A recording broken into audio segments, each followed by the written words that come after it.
Hi, everybody. My name is Tim Weber. Um, the last time I spoke here, I was working as the drug education liaison for the Carroll County State's Attorney's Office, but recently took a job to be the director of a treatment center out in Pennsylvania. So, what's up, man? So today, I'm here to talk to you and share with you guys a little bit of my story. And I'm not going to talk to you for a long time. I have a really good friend of mine with me that I really want to get up here to share some of his story. He grew up in this county. He went to the schools here, and his story will be very impactful to you guys. But just to give you a little bit of insight of that's me on the left. In 2002, I was arrested. I was addicted to heroin. I couldn't stop using that drug, and I saw no way out of the addiction that I was caught up in. And to give you some insight into how that happened, for me, it happened very innocently. It happened, just going to school, hanging out with friends, partying, thinking that was okay. I grew up not far from here. I grew up in Howard County, Maryland. I grew up there. I played lacrosse. I was a Golden Gloves boxer. I thought I was going to go on and be the next Sugar Ray Leonard, the next Manny Pacquiao. I had dreams and aspirations to go on and do stuff like that. But one of the things I did in high school as I was going through is I hung out with the people that partied, that smoked weed and drank. And I didn't think it was a really big deal. And that started to slowly lead me into different rooms, so to speak, of different things that I would try. And so one day I was out with my older brother, someone I looked up to and idolized and trusted my whole life, and he was already doing heroin, and I ended up experimenting with heroin and trying that with him for the first time.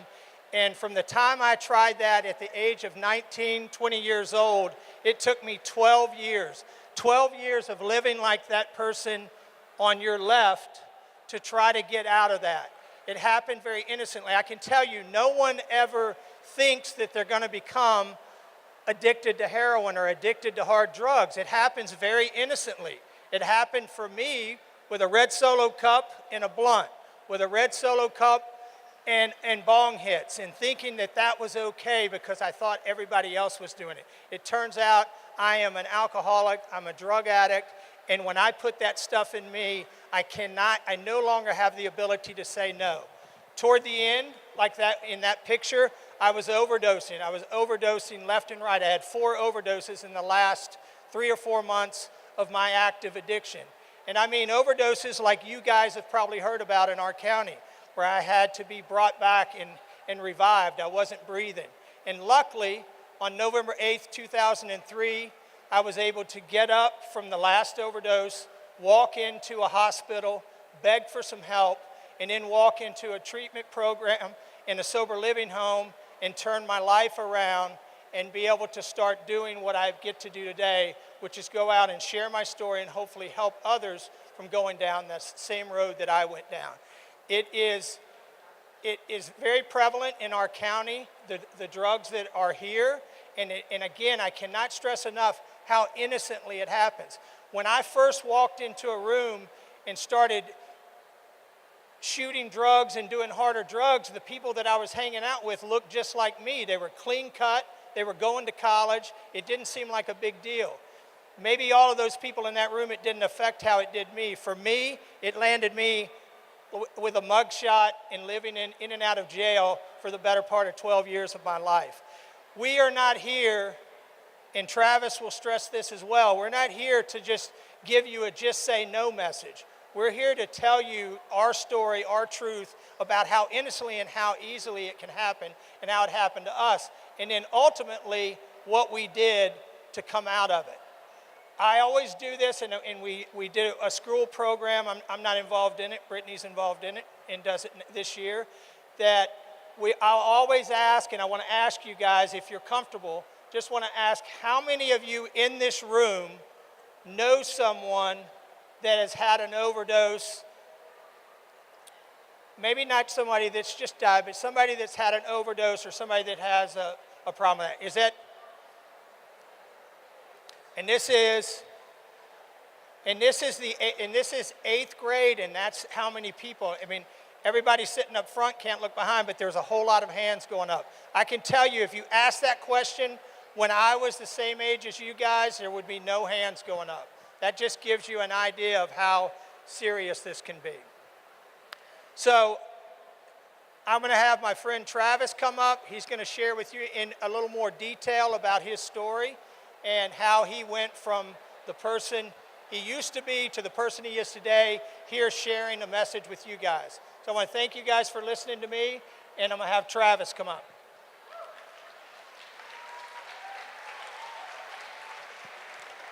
Do it, buddy. Love you. Love you. You gonna switch it over for me? What's up, guys? My name's Travis Shields. I'm a grateful, recovered heroin addict. And when I say I'm a heroin addict, that means I will do anything. And it all started from smoking weed. I don't know if anybody's ever heard this, but not everybody that smokes weed becomes a heroin addict. But most heroin addicts started smoking weed. You know, I think back to them first couple days that I tried it. It was so innocent. You know, it all started from like hanging out with the wrong people. My father used to tell me, show me your friends and I will show you your future. And I thought it was a load of crap, you know, but I chose my friends over my family.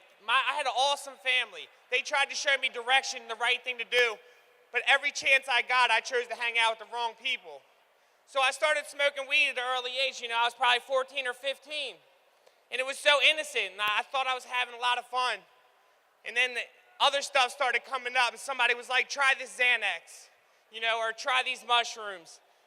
And like, let me just explain to you where it took me. Man, that picture still gets me. You know, like 4 years ago, I was holding a cardboard sign on Martin Luther King and Pratt, begging for dollars. And I was sitting where you were sitting. You know, I was just like you. When I was younger, I loved sports. Sports were everything to me. You know, I ended up playing rugby. I got to tour Europe. I went to England, Ireland, Wales. I had scholarships. I was doing big things when I was your age.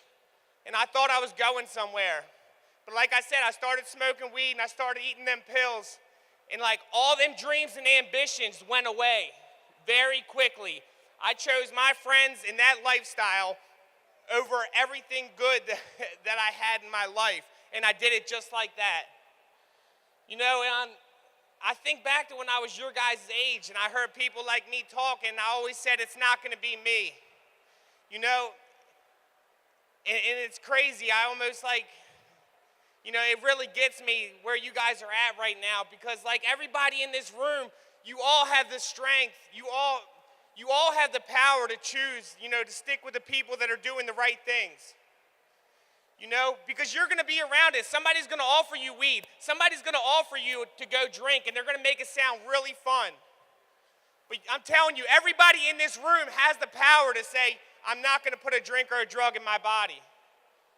And when like somebody offers Colin Reed a Xanax bar, and then he says no, he's not just saving his life, because somebody that feels like they don't have that power is going to see him say no.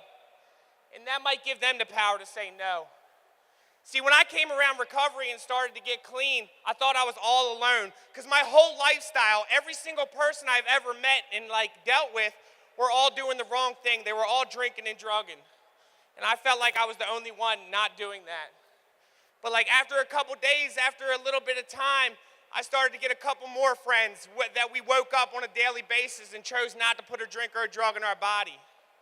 You know, and after a couple years, I have hundreds of people around me that all live the same way. So when you're out there and then people are going to offer you them drugs or offer you to go drinking, you know, I'm telling you, it's going to be hard at first, but if you say no, I can't even explain to you the positive impact that's going to have, because people are watching you. You know, people are they're going to see that, and they're going to see that it's okay. Because like, man, I remember being your age, and I remember that lifestyle, seeing people thugging and drugging, you know, and it was like very appealing to me. And I seen them other kids that chose not to put drinks or drugs in their body. And man, I think back to them, what would my life have been like if I would have made them decisions then? So Tim just asked everybody in this room probably knows somebody that's been affected with addiction. Like, this is real today. People are dying on a daily basis. And for me, it all started with that first drink or drug when I was your age. I never thought I'd be holding a cardboard sign. I never thought I'd be living in abandoned houses in Baltimore City because it was so innocent back then.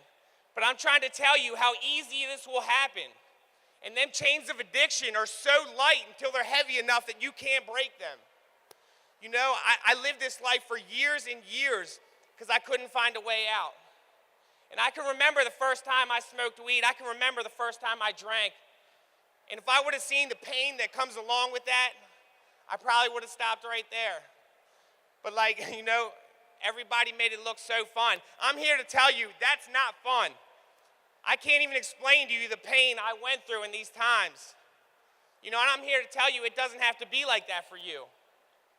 You know, and it all starts with who you choose to be around. Like I said before, show me your friends and I will show you your future.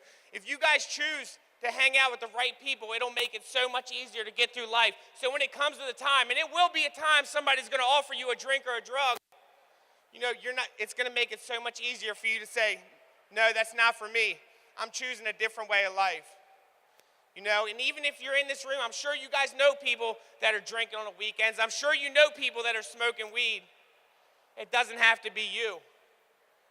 You know, don't let that outside, you know, all them outside circumstances try to define your life. Because like I said before, every single one of you has the power to choose not to put a drink or a drug in your body. And it starts with who you're surrounding yourself with.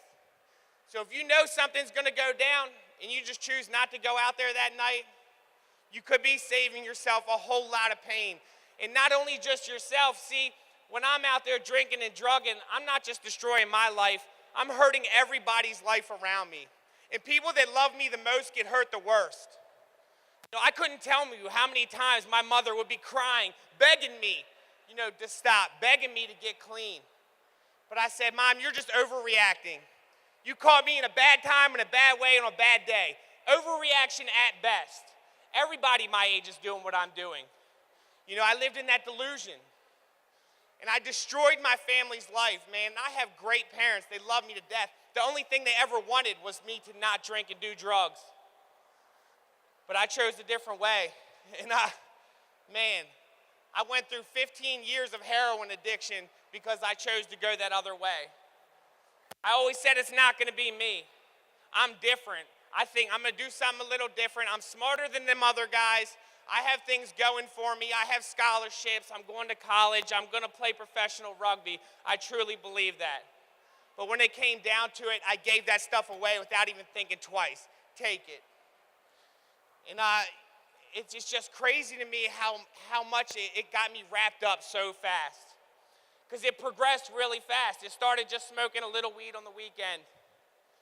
And then it started smoking weed every day. And then like I see my friends doing other stuff and I said I wanted to try that too. And man, before I knew it, I was so wrapped up in it, drugs and alcohol consumed my entire life. I didn't know what happened. Years went by. I'm talking 15 years went by and it's like I blinked. Because I gave everything I ever had away to go drink and get high.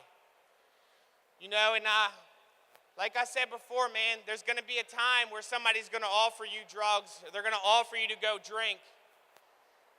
And the power of you just saying no.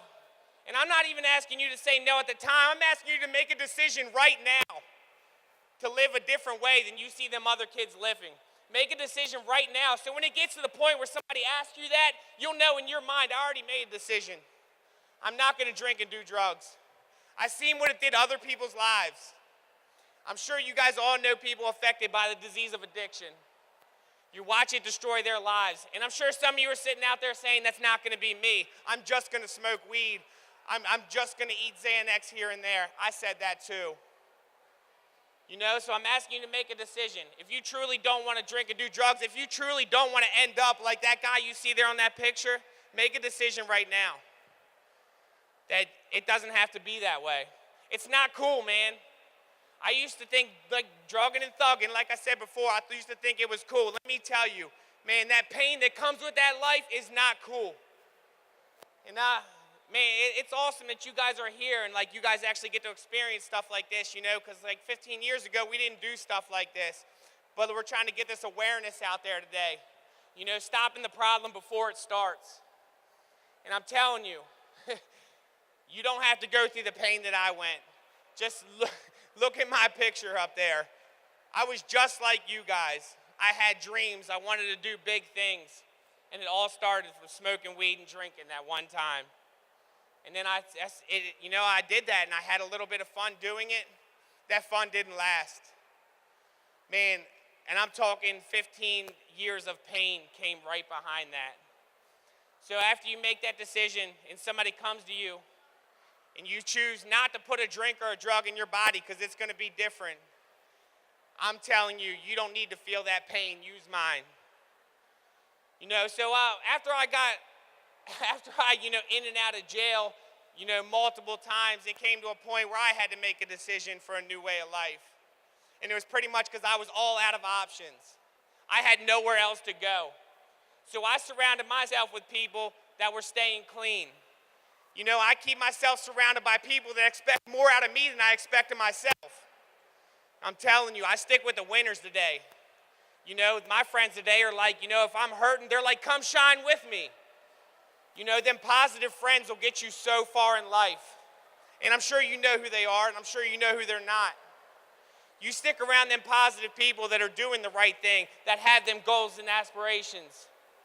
Man, it'll get you so far in life. You know, I speak to a lot of people about the disease of addiction and recovery. You know, mostly addicts. I speak to some that aren't. But you young people make me nervous. I don't know why. You know? So I'm just going to say it one more time. It's going to happen. Somebody's going to offer you a drink or drugs. Don't feel like you have to take it because everybody else is doing it. You're going to feel alone at first. You're going to find other people that are doing what you're doing and choosing to stay away from that. And I'm telling you, if you stay away from drugs and alcohol, you know, it won't just save your life, it'll save your families and friends' lives right behind you. You don't understand the impact you can have by just choosing not to do it and make a decision out here today. So I'd like to thank everybody for coming out. I'm Travis Shields. Thanks for letting me share.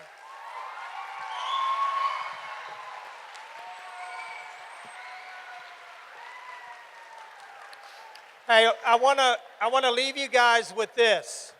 I know that there's people out here right now in this crowd that know someone, like Travis was saying, that has a drug or an alcohol problem. Whether it is a friend, an uncle, a brother, a mom, or a dad, I'm telling you that there is help out there. Don't just ignore it if you know someone does. There's plenty of booths here today. You can come over to mine at Kennedy, where I'll give you a card. Travis will come by the State's Attorney's Office booth, come by the Mountain Manor booth, get a phone number. There's a lot of us that will answer the phone 24/7, no strings attached, and we'll help you figure out a way to help someone that you care about and that you love. This is not a problem. If you know someone has the problem, that you can just stick your head in the sand and it'll go away. It won't just go away. So if you know somebody that needs help, please pick up the phone, talk to somebody you trust. And also, I know a lot of you do the refusal skills in some of the programs that y'all do in school. I'm telling you, those refusal skills, when you're doing them or we're doing the programs, they might seem corny and they might seem stupid and like they really don't work. Try those refusal skills. Learn how to tell a lie to get yourself out of a situation that you don't need to be in. It's the one time you get a free pass to tell a lie with no guilt. Come up with a way to do that. Practice those refusal skills so you can get out of a bad situation. You'll do that until you become, even when you're an adult. I do it on a regular basis when I don't want to do something. So thank you guys. Enjoy the rest of the day. Peace.